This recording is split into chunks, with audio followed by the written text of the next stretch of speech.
Welcome, welcome to all of you. Combinatorials. We are going to discuss combinatorial dual. What is combinatorial dual graph? We are going to discuss combinatorial dual graph. Let G1 and G2 G1 and G2 are combinatorial dual of each other if there is a one-to-one correspondence between the edges of G1 and G2. First of all, if we have two graphs G1 and G2, to prove that they are combinatorial dual, first of all they should have one-to-one correspondence between their edges of G1 and G2. There are two graphs G1 and G2, they have one-to-one correspondence between them, such that we take H1 is any subgraph of G1 and H2 is any subgraph of G2. Then if this inequality holds, we will say that these two graphs G1 and G2 are combinatorial dual. अगर हमारे पास दो graph हैं G1 और G2, अगर उन दोनों के edges के दरमियान, दोनों ग्राफ्स के एजेस के दरमियान वन टू वन क्रॉसपॉन्डेंस मिल जाए हमें, इतने भी इधर वाला एज जो G1 के अंदर एज पड़ा वो G2 के एज के ऊपर मैप हो रहा, मतलब उनकी तादाद बराबर हो और G1 के एजेस G2 के ऊपर मैप करवाए जा सकें। और उसके बाद हम एक H1 सब ग्राफ लेंगे G1 में से और एक H2 सब ग्राफ लेंगे G2 में से, और अगर हम rank of G2 minus H1 का H2 का that is equal to rank of G2 minus nullity of H1, अगर ये इक्वालिटी हमारे पास होल्ड करेगी उन दो ग्राफ्स के लिए जिसमें हमारे पास H1 और H2 आ रहा है, G2 आ रहा है, तब हमारे पास ये जो G1 और G2 है इनको हम कम्बिनेटोरियल ड्यूल ग्राफ कहेंगे। एग्जांपल से समझने की कोशिश करते हैं। First of all, we have to discuss its example to understand. Let we have a graph.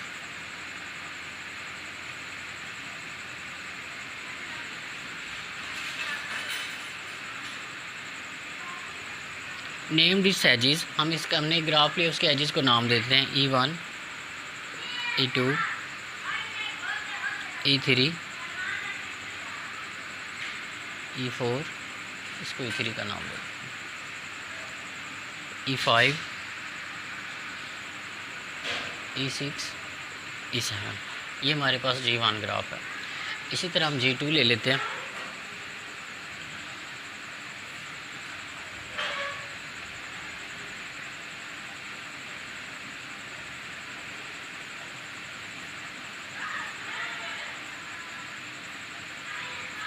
ये हमारे पास कोई ग्राफ G2 है, इसके एजेस को भी नाम दे देते हैं E1 prime, E2 prime, E3 prime, E4 prime, E5 prime, E6 prime and E7 prime. This is our G2. If we see that there is one-to-one correspondence between the edges of G1 and G2.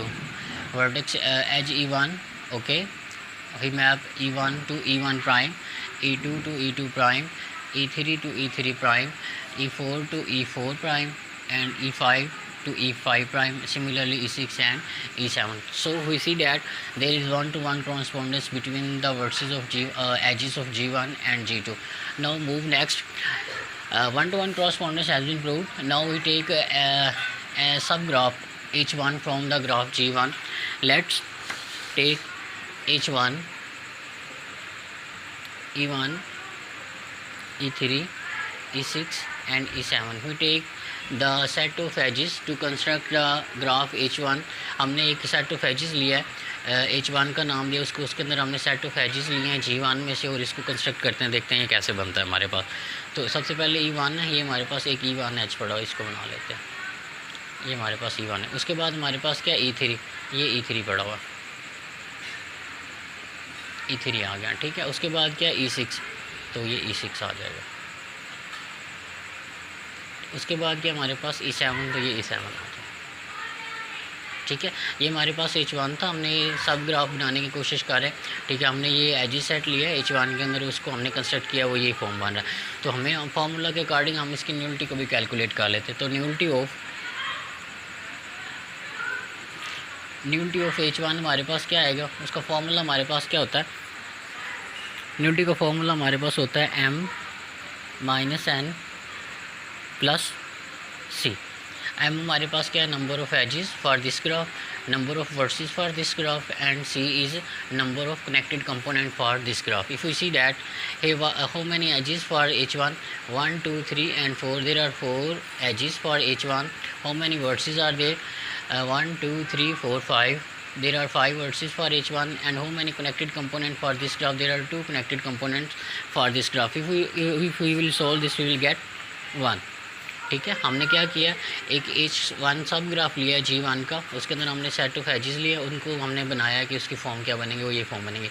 उसके बाद हमने according to our formula nullity of H1 calculate किया। वो हमारे पास क्या होता है, m माइनस n माइनस सी।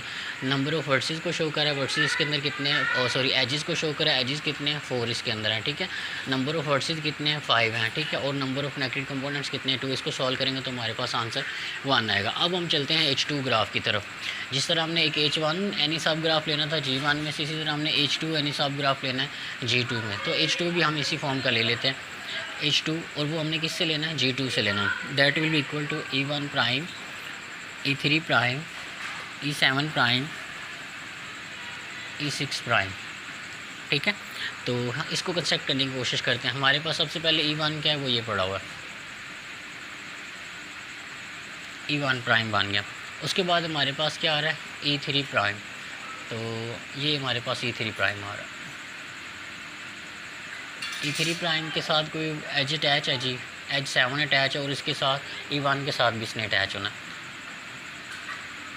ये E7 प्राइम अटैच हो गया। उसके बाद हमारे पास देखें क्या आ रहा है, E6 आ रहा है, E6 लें, तो ये E6 आ रहा है, इसका हमारे पास एज 1 के साथ भी अटैच होना है, और इसने हमारे पास इसका 3 वाले के साथ भी, सॉरी इसने हमारे पास 7 वाले, ये वाला 7 वाला जो एज आ रहा है, जो 3 वाले के साथ अटैच है, इसने इस ऐसे बनना है, इसके साथ ये अटैच हो, ये E6 प्राइम हमारे पास पड़ा। ठीक है, ये हमने एक H2 सब ग्राफ लिया है जो हमारे पास ना एजेस के ऊपर मुश्तमिल है, G2 के हमने एजेस लिए हैं, उनका हमने सब ग्राफ बनाया, वो ये हमारे पास बना है। अब हमने दूसरी चीज़ क्या कैलकुलेट करनी है, दूसरी चीज़ हमने कैलकुलेट करनी है rank of G2 minus H2। तो इसके लिए हमारे पास G2 माइनस H2, तो G2 में से H1 के हम इसका सब्ट्रैक्शन लेते हैं, तो ये हमारे पास एजेस G2 के विद रिस्पेक्ट टू एजेस ले रहे हैं, ये एजेस पड़े हुए हैं, ये H2 के एजेस पड़े हैं, तो बाकी हमारे पास इन G2 के एजेस में से इनको रिमूव करेंगे तो बाकी हमारे पास क्या बनेगा, that the remaining edges will be set will be E2 E5। ठीक है, तो हमारे पास टोटल नंबर वर्सेस कितने थे, और कौन सा आएगा, E4 आ जाएगा, ये वाला E4 prime. Okay, this will be our required result, E2 E5 and E4। ठीक है, लेट्स ये हमारे पास G2 माइनस H2 आया। ठीक है, तो अब हम चलते हैं, इसको ड्रा कर लेते हैं, E2 E5 और E4 को। E2 हमारे पास को E2 प्राइम कौन सा आ रहा है, ये हमारे पास लाइन आ रहा है, एज आ रहा है E2 प्राइम, इसके साथ हमारे पास क्या आना है, E5 प्राइम, तो ये पड़ा हुआ E5 प्राइम, E प्राइम पर, इसके साथ हमारे पास क्या आना है, E4 प्राइम, तो ये हमारे पास E4 प्राइम। ठीक है, अब हमने इसका क्या कैलकुलेट करना है, रैंक। तो रैंक हमारे पास rank of G2 minus H2, इसका फॉर्मूला हमारे पास क्या होता है रैंक का, n minus C। n is number of versus in this graph and C is connected component for this graph. Let's take how many vertices for this graph, 1 2 3, there are 3 vertices for this graph, and how many components, there is only one component, will we get 2. Rank of G2 minus H2 is 2. Now there is only one thing left, rank of G2. Calculate the rank of G2.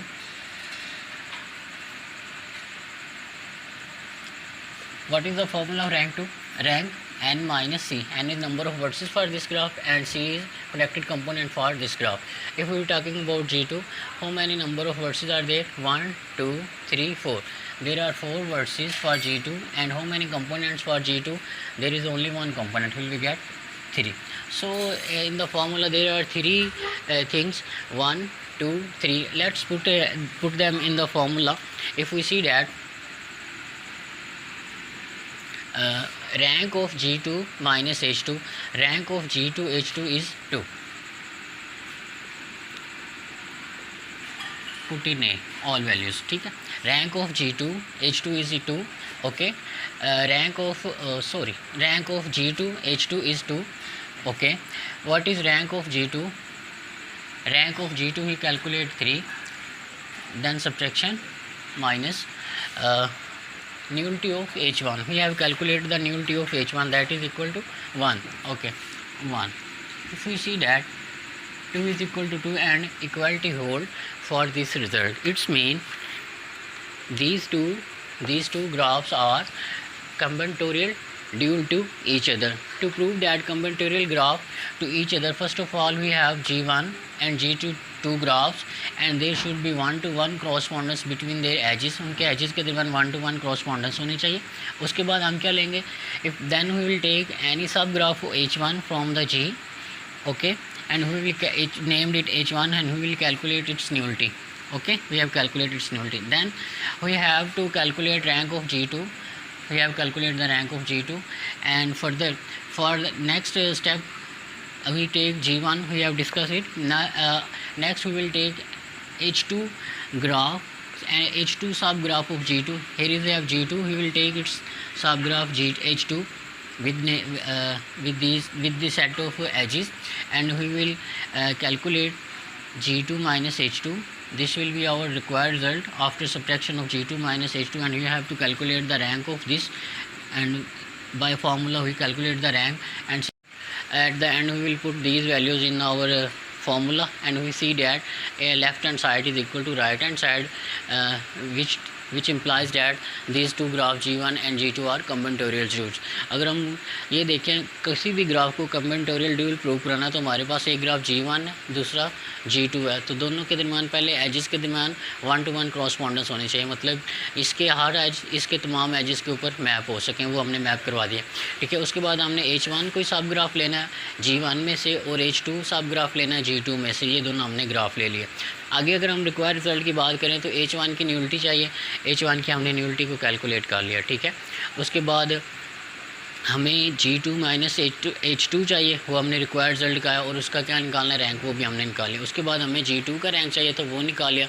Eight the end we will अब ये तमाम जो हमने values निकाली उनको हमने equation ए के अंदर पुट किया, left hand side right hand side के इक्वल आ गई.